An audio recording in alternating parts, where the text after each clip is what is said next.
ছোট চিংড়ি মাছ দিয়ে ডাঁটা দিয়ে। ও হ্যাঁ, এইটাও হচ্ছে আমাদের নিজেদের ডাঁটা লাগানো। তো ডাঁটা দিয়ে আলু দিয়ে খুবই সুন্দর একটা মজাদার সুস্বাদু একটা ভাজি। হ্যালো এভরিওয়ান, আসসালামু আলাইকুম। কেমন আছেন সবাই? তো এইখানে ডাঁটা দিয়ে আলু দিয়ে চিংড়ি মাছ দিয়ে, ছোট চিংড়ি দিয়ে একটা ভাজি করলাম। তো ভাজিটা ভালোই হয়েছে।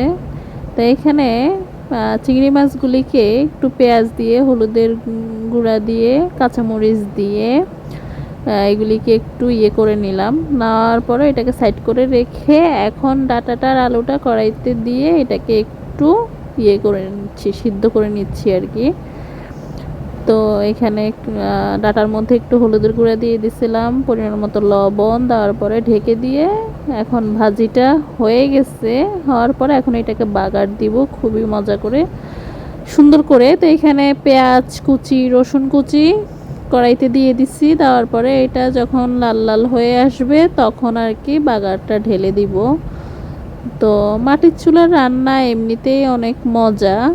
মাটির চুলা আর গ্যাসের চুলার রান্না অনেকটা ডিফারেন্স আছে। তো এখানে ভাজিটা ঢেলে দিচ্ছি। দেওয়ার পরে এখন সুন্দর করে ভালোভাবে নেড়ে চেড়ে নিব, মিশাই নিব আর কি।